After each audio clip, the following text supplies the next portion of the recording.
La semana en RCR, actualidad, entrevistas, comentarios del acontecer nacional e internacional en la semana en RCR.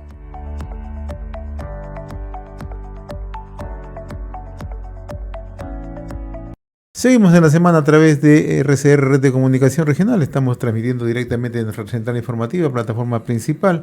Estamos ubicados en Lima, ciudad capital de la República. Y nos acompaña Miguel Ángel Ibarra, politólogo, reconocido analista político, a quien siempre le agradecemos la deferencia que tiene con la semana y RCR, Red de Comunicación Regional. Miguel Ángel, gusto saludarte, ¿cómo estás? Bien, José, gracias por la gentil invitación. ¿Cómo estás mirando el escenario? Vamos a partir por un problema que tiene en estos momentos el gobierno. Es el tema de la minería ilegal, la informalidad que se presenta en un sector gravitante en la economía. Pero a la par tenemos fuertes presiones en ese mismo sector. ¿Cómo estás analizando el tema? Bueno, en principio el Ejecutivo, que es el directamente competente en este caso para poder resolver el tema del famoso Reinfo, ha creado una comisión especial no hace poco para poder evaluar la situación de las más de 40 o 50 empresas que están, digamos, en este proceso de formalización. Debemos entender aquí dos temas que son importantes dentro del Estado de Derecho. La formalización, estar en el marco de la ley, de lo que establece los parámetros técnicos y normativos para poder operar en el ámbito minero son vitales por muchas razones. En principio por un tema de cuidado del medio ambiente, que es un tema que es importante recalcarlo siempre, aunque parezca no importante. Lo segundo es porque hay que identificar las zonas de explotación para poder generar pues, los requerimientos de impuestos y actividades administrativas que forman parte de este proceso. Y lo tercero es pues darle legalidad, porque es evidente que este tipo de empresas sirven a veces para el lavado de dinero, porque es fácil lavarlo ahí. Entonces, por un tema de seguridad y de cuidado del medio ambiente y de formalidad tributaria, es importante que entendamos que la formalización de estas empresas es importante.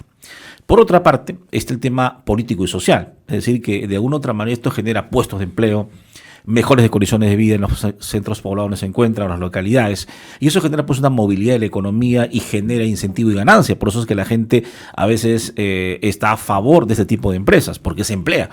Pero también es cierto que estas empresas, aun cuando generan este escenario, también generan otros males. A veces la prostitución, las cantinas, actividades irregulares, porque la cantidad de dinero mueve mucha gente. Y eso puede alterar a veces hasta la paz en una comunidad tranquila.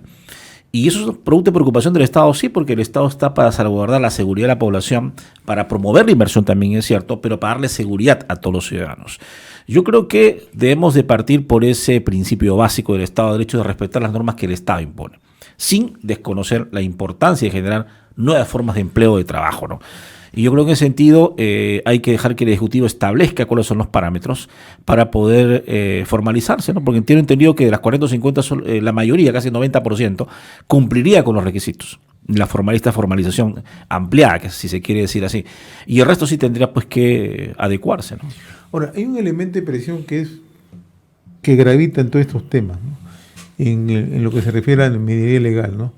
Y que es de qué manera en el interior del país hay un conjunto de presiones por la alta rotación de dinero que tiene este sector. Este sector mueve mucho dinero.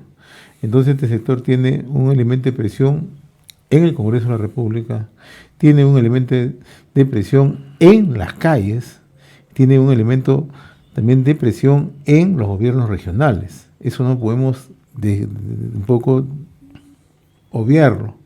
Entonces, la posibilidad que el gobierno llegue a un entendimiento va a ser un trabajo fino y un trabajo político a la par. ¿Fino por qué? Porque estamos en un proceso de elecciones cerca.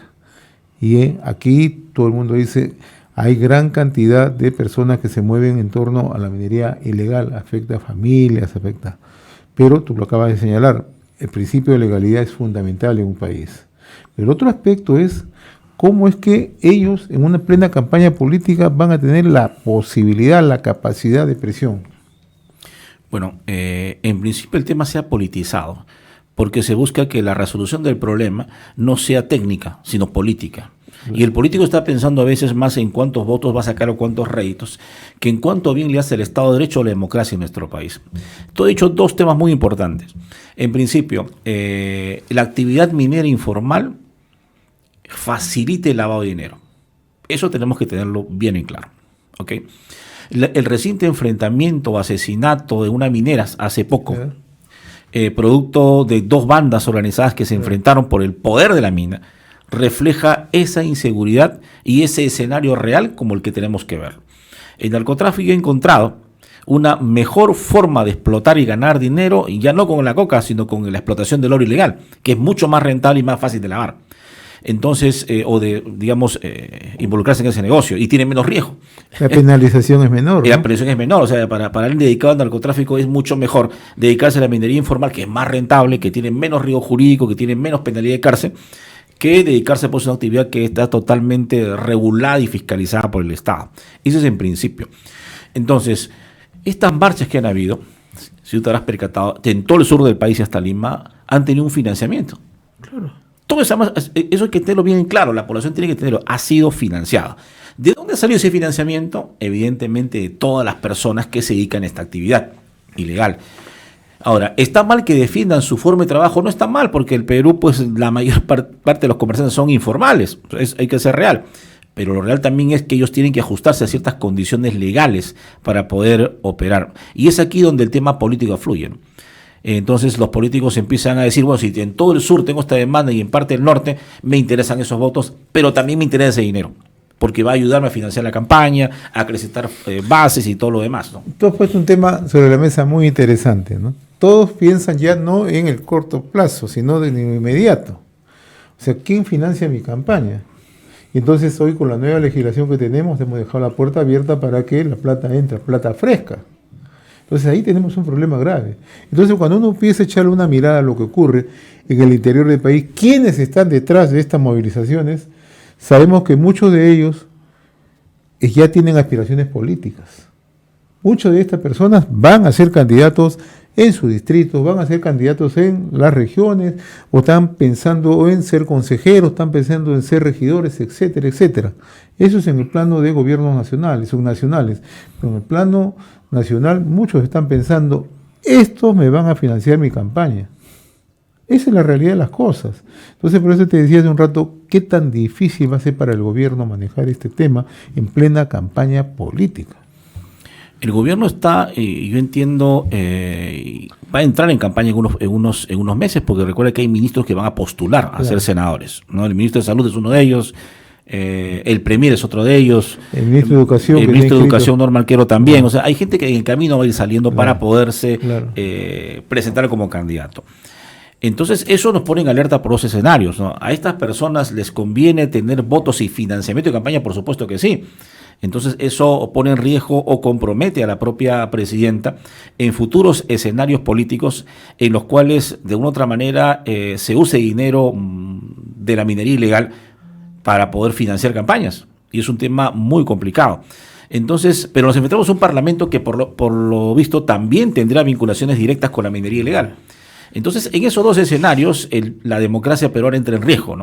Vamos a preferir el dinero que viene de una manera irregular o ilegal de la minería informal para financiar campañas, ahora que, como tú dices, hemos abierto la cancha y cualquiera puede financiar hasta un monto indeterminado, cuando en realidad eso no debió de pasar, ¿no? Porque con estas economías informales que están fuera de la ley, lo más probable es que traten de tener legisladores o gobernadores que legislen y financien en función de sus intereses. Y eso sí es peligroso, porque podemos pasar de ser un Estado democrático o en una democracia representativa en crisis a un Estado totalmente ilegal o de pronto que ampare el narcotráfico. Y entonces tendremos legisladores que tengan más de 40 procesos, como ahora más de 40 legisladores, y que estén vinculados a la minería ilegal. Y eso es un riesgo para el país.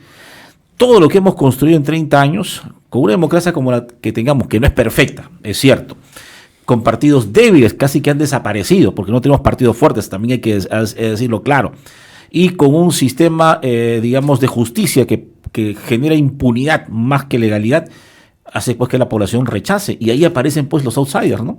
Los famosos candidatos populistas con un lenguaje histriónico, que van a solucionar todos los problemas si ellos llegan, que son los únicos en la panacea, y la población pues engañada, digamos, emocionada por este tipo de candidatos y en rechazo a la clase política, vamos a votar por él.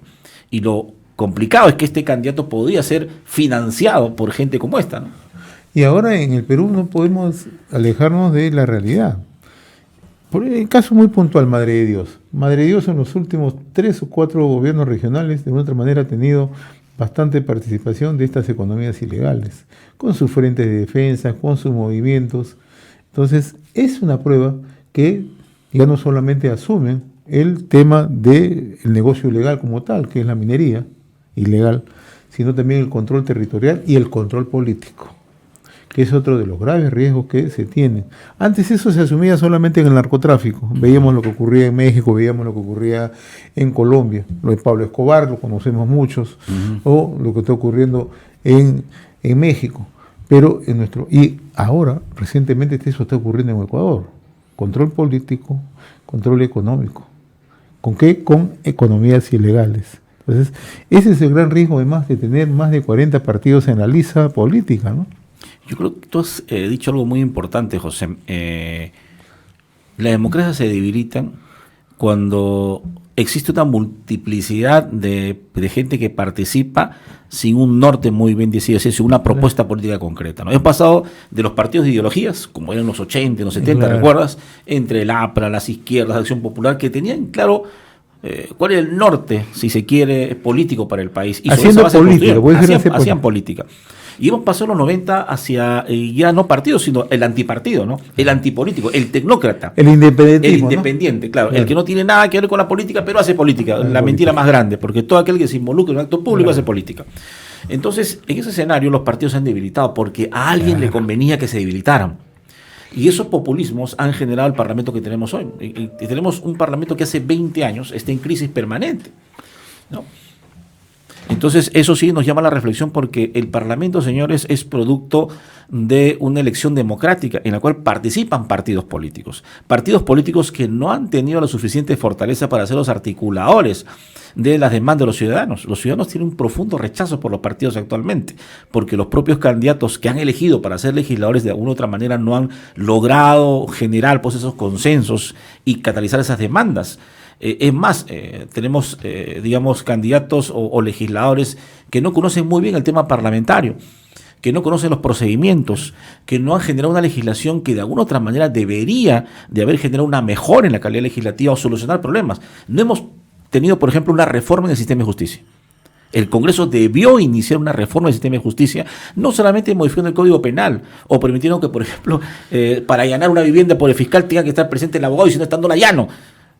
Disculpa, pero si esa medida se creó casualmente para evitar que el delincuente se protegiera, para poderlo capturar en flagrancia o poder recabar la información que uno quería, no has hecho una reforma concreta, es una reforma parcial, de pronto, como algunos dicen, para beneficiar algunos casos en particular u organizaciones que tenían problemas, ¿no? Y eso sí preocupa, ¿no? No había una reforma del sistema penitenciario, Pepe. No se ha reformado el sistema penitenciario. Igual con la policía. El Ministerio Público está enfrentado a 2 fiscales y el Congreso está en el centro tratando de ver a quién va a apoyar. Y tú te pones a pensar, bueno, están pensando en cómo mejora el sistema judicial para poder capturar o en cómo a ellos no les caen los procesos si no son demandados, si no son puestos en custodia por la policía. Y eso sí preocupa, ¿no? Y cómo muchas veces la justicia se convierte en un brazo político. Claro, ese es el mayor riesgo, ¿no? La justicia es el servicio de los políticos y no el servicio de la justicia, de lo que verdaderamente tendría que ser, ¿no? Estamos dialogando con Miguel Ángel Ibarra, politólogo, reconocido analista político. Hacemos una brevísima pausa. Vamos a continuar, vamos a tocar 2 temas de interés. Alianzas políticas, se cierran el 2 de agosto ya las alianzas políticas con miras a las elecciones generales del 2026 y también qué va a pasar en la mesa directiva en el Parlamento Nacional. Regresamos con Miguel Ángel Ibarra. Seguimos de la semana a través de RCR, Red de Comunicación Regional. Nuestro invitado Miguel Ángel Ibarra, politólogo, reconocido analista en temas políticos. El tema, Miguel Ángel, de las alianzas políticas. Se conoce hasta el momento que hay una alianza que ya salió a la luz pública, Partido Popular Cristiano, con el partido que lidera Roberto Quiabra, que es actual congresista de la República. Y se habla de alguna posibilidad de partido de izquierda y de la centro izquierda. ¿Por qué esa, digamos, esa reacción tardía de estas agrupaciones, sabiendo que yendo solas van a ser muy complicado que logren tener éxito en las próximas elecciones? ¿Y por qué algunos sectores, bien sea de centro izquierda o de la propia izquierda o de la centro derecha o la derecha, no se alistan para formar alianzas. ¿Cuál crees tú que sea el trasfondo? Y decir, yo soy El Salvador. Buena pregunta. Tenemos una democracia que ha permitido a la fecha tener cerca de más de 40 partidos, son 43 partidos u organizaciones políticas. Eso producto de una reforma que se dio en el gobierno de Vizcarra, ¿recuerdas? A través del famoso Consejo de Notables, que tenía toda esta solemnidad de Martín Tanaka, que diseñaron este sistema para poder, entre comillas, fortalecer la democracia. Pero nos hemos dado cuenta que esta forma de fortalecer lo que ha generado es una atomización o una gran cantidad de partidos que se presentan, muchas veces sin ideología, que puede ser superado, sin plan de gobierno, sin un planteamiento programático que en muchos casos incluso es muy parecido. Claro. Si tú revisas los idearios de ellos son muy parecidos, no hay mucha distancia. Entonces la segunda pregunta es, bueno, si ya todos se postularon, la pregunta es ¿qué llevó a 43 personas a constituir organizaciones políticas para postularse en las elecciones regionales o nacionales para senadores y diputados? Y la pregunta tiene muchas respuestas, porque en principio, si tú sabes que ellos con mucho esfuerzo han logrado inscribirse con sus comités provinciales que no funcionan, porque si tú vas a revisarlo no funcionan, esa es la pura realidad, y no fiscaliza bien el jurado o el OMPE en este caso, y los has llevado a inscribirse, la pregunta es si te has inscrito con las justas, ¿cómo vas a hacer tu elección interna? Por eso es que las PASO no se dieron, porque se dio cuenta el Congreso de que estas 43 organizaciones, entre las cuales muchos congresistas van a participar, no iban a poder realizar elecciones internas. Y lo más probable es que si los hubieran hecho, ninguno de ellos hubiera salido elegido para postularse para el Senado diputado. Entonces, no va a las PASO. No hay democracia interna. ¿Por qué? Porque sabía que el sistema de partidos que no existe en nuestro país está totalmente destrozado. Entonces, como dice Río Revuelto, ganancia de pescadores, todas aquellas personas que vieron una oportunidad en una candidatura ante la crisis política dijeron, vamos a crear un partido. Entonces tú ves cantidad de candidatos que en el transcurso aparecían, ¿no? Y se olvidan de tres elementos importantes, ¿no? En principio, una candidatura presidencial lleva implícitamente dos equipos. El equipo de gobierno, ¿okay? Que son el ministro, viceministro, más de 1,000 y poco de funcionarios que van a ir a la administración pública. Y por otra parte el equipo político, que son los senadores y diputados, que son los que impulsan las reformas y protegen al presidente. Eso no lo tienen, pero se presentan. Es una tremenda irresponsabilidad. No tengo equipo técnico, pero quiero ser presidente. No tengo un conjunto de legisladores que representen verdaderamente una propuesta política, pero quiero ser presidente. Ni tampoco tengo organicidad política. Y tampoco tengo, menos tengo organización política. Por eso que no voy a las PASO, no voy a las elecciones previas porque yo no tengo organización política. Entonces ahí tienes un candidato de cartón, ¿no? Es un candidato que ha sido creado por el momento, que él cree que puede salir adelante y se presenta. Esa es en la visión más positiva, Pepe. Porque la visión más negativa lo convertiría en un negocio. Yo vendo cada curul. ¿Quieres ser senador? Perfecto. 1 y 2 cuesta tanto. Diputado, 1 y 2 cuesta tanto. Y empiezo a hacer mi negocio. Y empiezo a ofertar. O va a venir alguien que quiere ser y digo, te vendo mi partido. Eso es pensando negativamente. O si no, vamos a una alianza y vamos a negociar las candidaturas. Y tú dices, pucha, a ese nivel de democracia hemos llegado. O sea, es un negocio crear un partido político. Porque, ojo, que recuerda que además los partidos políticos que alcancen representación en el Congreso que reciben un dinero por parte del Estado. Claro. Equivalente al nivel, cada cantidad de votos que ellos han recibido, obtenido, ¿no? Entonces, por otra parte, ¿cómo se fiscaliza el uso de ese dinero? No lo sé, pero presumo que deben haber actividades que la OMPE fiscaliza adecuadamente. Entonces tienes partidos pues que no tienen, digamos, un equipo sólido, no tienen propuestas sólidas, no tienen un conjunto de representantes que verdaderamente lleven a cabo la propuesta política, pero que además no tienen bases. No son especies de globos de ensayo que están ahí esperando cómo se juntan con otros para ver qué réditos salen. Y como además el Congreso aprobó la posibilidad de que el candidato a la presidencia o vicepresidencia pueda ser senador, entonces él se asegura, si voy en una alianza, ahí me hace el 2 del Senado, el 3 del Senado, cosa que si no salgo presidente, no me postulo, yo por lo menos soy senador y estoy ingresando ya a la arena política y voy a ganar mi platita 5 años tranquilo. Y yo creo que la reforma del sistema de partidos debió de darse en otra magnitud. Fue un graso error de esta comisión haber hecho esta reforma. Yo creo que la reforma bicameral también fue un error en el extremo de no darle a los senadores, la facultad de legislar. Y creo en un Senado poderoso, ¿no? Claro. Es respetada la decisión del Congreso porque finalmente es autónomo, ¿okay? Tiene la libertad para poder hacerlo. Yo, en lo personal, creo que no debió darse. Creo que debiste tener un Senado que permitiera con diputados interrelacionarse para poder negociar ciertas divergencias que pudieran existir, como lo tienen todos los parlamentos sudamericanos, no somos la excepción. Y como lo teníamos con la Constitución del 79. Así es. Así lo teníamos, pero no. Se creó un parlamento unidireccional, ¿ok?, que resuelve todo en una sola instancia, que no puede ser disuelto, porque diputado sí puede ser disuelto, pero que además no tiene, con 30 personas, o 31 tienes la mayoría. Entonces, es un gesto político, ¿no? Porque si con 130, para tener la mayoría, señores, yo requiero más de 70 votos o 67, y es difícil conseguir 67 parlamentarios que aprueben una propuesta política, pues reduciéndolo a 60, perdón, yo solo necesito, señores, 31 senadores para tener el control total del Parlamento. Entonces, ¿era un negocio políticamente crear un Senado poderoso que decida todo con 30 votos y no con 70 como teníamos ahora? Por supuesto que sí. Entonces la decisión fue política. No era pensando que es mejor la bicameralidad, que va a haber más debate. Eso es falso. El año pasado, en marzo, la Comisión de Venecia, en Europa, hizo una evaluación a propósito de la reforma de Chile para plantear si era mejor o la bicameralidad o la unicameralidad. ¿Dónde se desarrolla mejor la democracia? ¿Se legislaba mejor? ¿Se controlaba de mejor manera? Y la respuesta de la Comisión de Venecia fue en ninguno de los dos. En realidad no decide el modelo. Puede ser unicameral, bicameral y si quieres como algún tiempo tricameral. El tema de fondo son dos elementos. El procedimiento parlamentario legislativo que garantice pluralidad de instancias, que garantice democracia participativa, que garantice igualdad de oportunidades, y por otra parte la voluntad política. Es decir, que el grupo, el colegiado, tenga la voluntad de iniciar procesos de reformas, que pueda conversar entre sí. Si esos dos elementos, no importa si eres bicameral o unicameral, porque has superado el mayor problema, la capacidad técnica para legislar y el consenso político para gobernar.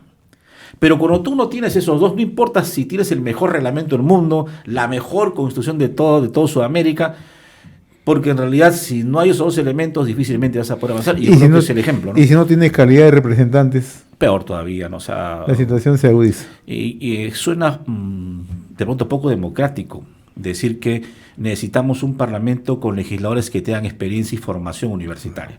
Algunos pueden decir, no, eso es imposible, eso no va a definir, pero valgan verdades. Yo trabajo años en el Parlamento y me permito en lo personal, y a título personal decirlo porque hay una directiva que prohíbe opinar sobre el Parlamento, decir que el trabajo parlamentario es un trabajo especializado, señores, con mucha experiencia en procedimiento y de técnica legislativa. No es un tema solamente sentarse y escribir, porque hay que diseñar una norma que va a regir para todo el país, no para 5 personas. Y el impacto que va a tener tiene que beneficiar a la población, no puede ir en contra de la población. Entonces el político tiene que saber que cuando un técnico apoya en el diseño de una norma, lo que va a hacer es efectivamente eso, establecer los parámetros técnicos para el diseño. Pero es el político, señores, el que toma la decisión final, el que va a votar finalmente. Y él puede decidir cambiarlo, puede decidir modificarlo. Lo que necesitamos de alguna u otra manera no es decir, por ejemplo, no importa si el legislador no conoce, le pongo un técnico. Pero lo que no se da cuenta es que el decisor es el político, no es el técnico. El político puede decirle al asesor o al técnico parlamentario o al secretario técnico que quiere una norma que reforme tal artículo de la Constitución. Y el técnico le puede decir, es inviable, señor. No es posible porque afectaría una cantidad. Te he dicho que lo prepares. No te he pedido que opines, te he dado una orden, que ejecutes.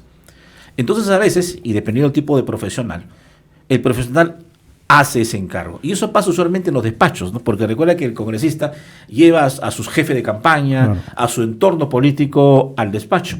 No tiene técnico parlamentario. Entonces, evidentemente, ese entorno, que es de confianza, que puede entrar y quedarse todo el periodo, como dicen las 24 horas, está supeditado a la voluntad y al temperamento legislador que lo llevó. Ahora, en el tema de las alianzas políticas, ya de manera más puntual, ¿cuál es el riesgo que entrar a elecciones generales con 30, 40 partidos? ¿Y cuáles serían, en todo caso, si son ventajas o en todo caso la mejor decisión de conformar bloques políticos, alianzas políticas para las elecciones generales? A ver, has hecho una buena pregunta. Está demostrado que todas las alianzas que han servido para obtener una cuota de poder en el Parlamento se han disuelto ayer. Entonces, digamos, es el caballito de batalla, ¿no? Es el caballo de Troya. Todos nos sumamos ahí, entramos, ganamos la elección y al llegar nos dispersamos. Cada quien forma su grupo parlamentario. Entonces, eso destruye la institucionalidad del Congreso, ¿no? Porque el legislador, el ciudadano eligió una fórmula electoral, eligió una alianza, votó por la alianza. Entonces, cuando llegan y se disuelven o todo el mundo renuncia y empieza el transfugismo y la movilidad parlamentaria, y de 10 grupos parlamentarios aparecen 16, ¿no? O 18, tú dices, ¿qué pasó? No que estaban ambos totalmente convencidos de que debían trabajar juntos por una propuesta política, no, eso desapareció. Y eso es una gran mentira. Y lo segundo de ello es que además una vez que llegan se pueden convertir hasta en adversarios. Partidos como Perú Libre, por ejemplo, se han partido y hoy son adversarios en otras listas, Acción Popular. Entonces tú dices, caramba, o sea, al fin y al cabo... Podemos que ha captado el mayor número de congresistas. Y Podemos, que entró con 5, creo, ha terminado con 18. Es impresionante. Sí. Entonces, la verdad, tú te das cuenta que un gran problema que tenemos en el Congreso es el transfugismo y la movilidad parlamentaria, ¿no? Que no está sancionada. O sea, se ha dado la libertad para que pueda moverse. Y pueden existir razones justificadas, Pepe, para que un parlamentario salga de un grupo parlamentario. O sea, pueden existir, justificadas. Pero de alguna otra manera, pues eso pone en riesgo la democracia interna de los partidos. Porque fíjate, pongamos que ingresan 10 partidos. Bien. Para la elección de la mesa directiva, tú cuentas los votos de cada partido que ingresó. Y sobre esa base viene la distribución de comisiones. ¿Ok? Por mayorías. Pero si esos 10 se convirtieron en 18, el candidato conversa con 17 organizaciones. Todos piden una cuota de poder, una comisión, un cargo, y sobre esa base la negociación es mucho más compleja. Entonces tienes en la mesa, gobernando no un partido ni dos, tienes por lo menos 5 partidos gobernando, cada cual demandando una exigencia por los votos que endosó, como lo que va a pasar ahora. Entonces sí es preocupante porque pone en riesgo la calidad democrática del país y sobre todo la imagen del Congreso de la República, ¿no? Necesitamos tener partidos más sólidos. Creo que ese es el punto de quiebre. Y políticos que entiendan lo que van a hacer. Que sepan que el fin supremo de servir a la nación es planificar el destino a largo plazo de ellos. Ahora, ¿qué riesgo tenemos, Miguel Ángel, así como estamos? Que en 2026 podemos tener un candidato, un presidente de extrema izquierda, un candidato de extrema derecha. ¿Ese es el riesgo? ¿O? Yo creo que todos los extremos son malos. ¿Ya? Yo creo que el punto de quiebre aquí va a ser cuál es la propuesta política que planteen los... Usualmente el voto es emocional, es emotivo. El peruano a veces no vota reflexionando sobre el plan de gobierno, sobre las medidas o sobre el perfil del candidato. Sino, si es un candidato que ha prometido acabar con la delincuencia y su carácter y su temperamento demuestra eso, entonces él es el elegido. ¿Okay? Si es un candidato que está pensando en formalizar la minería ilegal, que le va a dar un espacio, vamos todos con él y vamos a meter plata con él. Si es un candidato que se refiere a un tema, por ejemplo, de la ideología de género, que va a lograr la igualdad y que todos se van a poder casar sin problema y querer hijos, vamos con ese candidato porque él nos representa. Esos son extremos, ¿no? Y los políticos se han acostumbrado a venderle a los ciudadanos medidas extremas. Cuando el tema de fondo es fortalecer el sistema democrático y el Estado de Derecho en nuestro país. Y la gente puede no entenderlo, pero es que el político lo desvirtúa. Entonces, la gente piensa que no hay justicia, porque tienes un poder judicial que libera, como recientemente a este señor que ha salido de Chayapalca, de un penal, probablemente a seguir extorsionado, no lo sabemos. Y genera impunidad con la policía y todo lo demás, y el político no es capaz de resolver temas que están a su alcance. Hay temas que son de competencia del Ejecutivo, y hay que ser bien claros. Todo lo presupuestal, infraestructura, equipamiento, salud y todo lo demás, depende del Ejecutivo. Y lo legislativo son las reformas casualmente de este contexto, ¿no?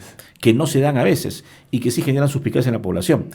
Más aún si, de alguna otra manera, no todos, pero algunos congresistas tienen dificultades con la ley, ¿no? Son procesados, tienen procesos abiertos, tienen situaciones incómodas.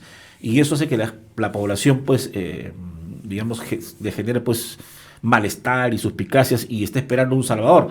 Y a veces el salvador, pues, es el tirano, ¿no? El que viene a arreglar todo a la mala, por así decirlo, ¿no? Finalmente, Miguel Ángel, la mesa política del Congreso. Uy, qué buena pregunta.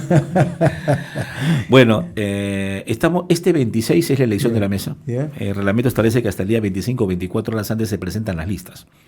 Y hasta el momento tenemos 2 listas, ¿no?